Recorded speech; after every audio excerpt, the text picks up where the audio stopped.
So what is up mga katrip?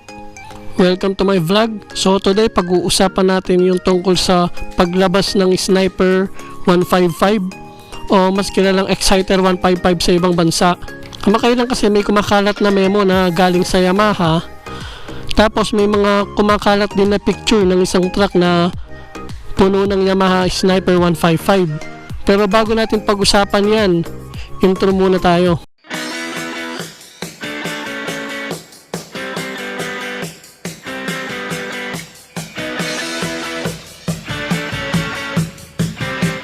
So ayun nga no, may nilabas daw ang Yamaha ng isang memo na nalalabas na sa Pilipinas yung Yamaha SNIPER155. And idagdag nyo pa yung kumakalat na picture na to.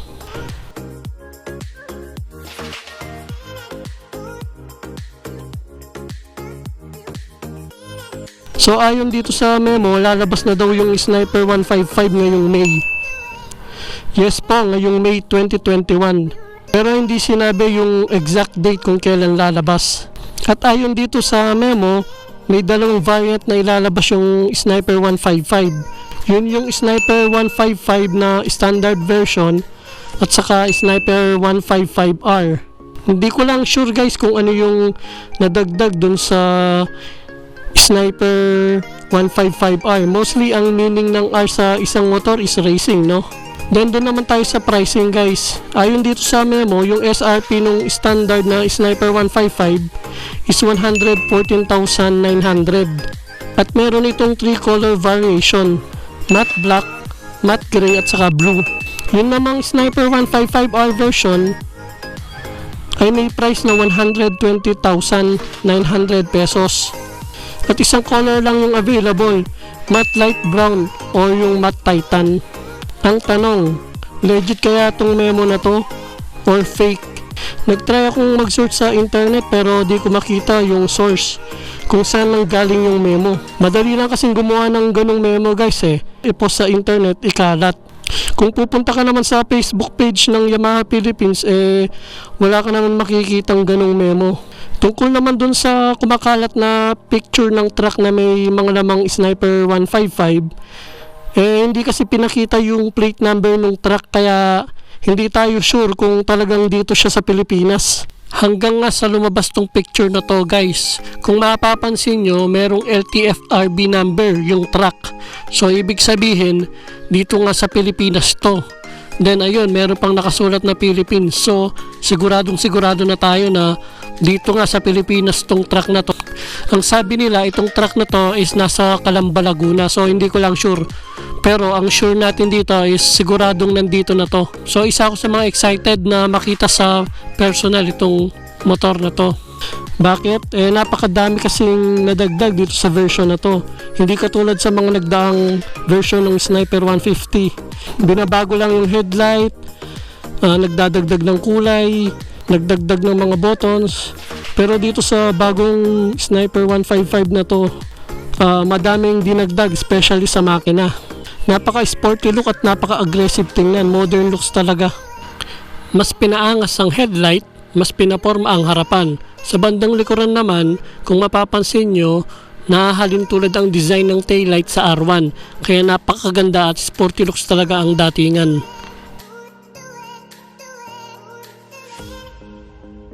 Pagdating naman sa tire size guys is the same pa rin as before. Sa front is 90/80/17 and sa rear is 120/70/17. Sa braking system naman is ganun din. Hydraulic brake sa harap and sa likod. Yes guys, hindi pa siya ABS. Yung front suspension naman guys is na-improve for a longer stroke from 90mm to 100mm. Siguro naman dito hindi na natin maririnig yung lagutok sa front shock, no?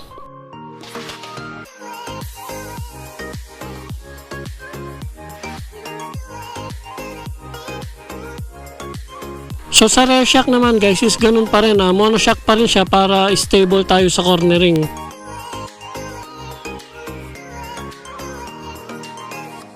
And isa pa sa mga features na nadagdag dito is keyless na siya guys, and meron na rin tayong sariling charger. So hindi na natin kailangan magpa-install ng charger natin para sa ating mga cellphone. Pagdating naman dun sa panel guys is naka full LCD display ito. Parang mas pinalapat to kaysa dun sa dati, no? Makikita natin dito yung meter panel at saka yung tachometer at saka kung anong gear na yung ginagamit natin.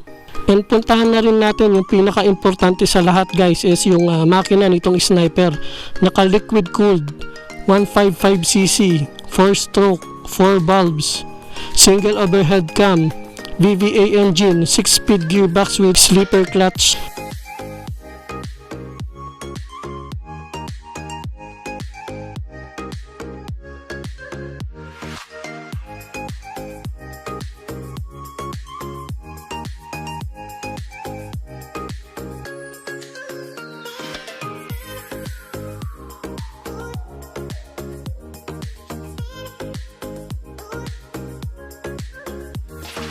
Pagdating naman sa lakas guys, naka 17.17 horsepower at 9,500 RPM. So di ka talaga niya bipitinin, no? Kung lalo na kung mahilig ka sa mga racing. Yung max torque naman is 14.4 Newton meter at 8,000 RPM.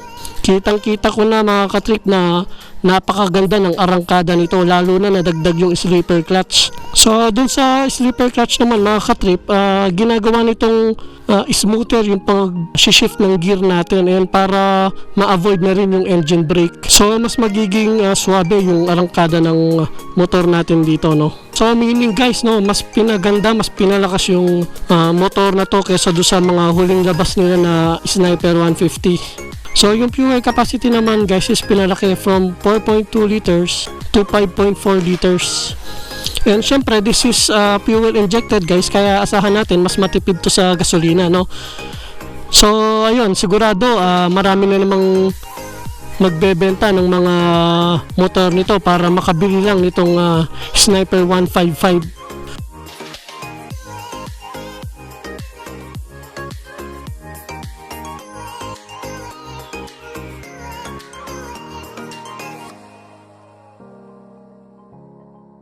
So that's it guys for today's vlog. Thank you sa panonood. Salamat sa binigay niyong time. Kung hindi pa kayo nakasubscribe, please subscribe the channel. Paki-like nyo na rin yung Facebook page ko, Motovlog. See you next vlog.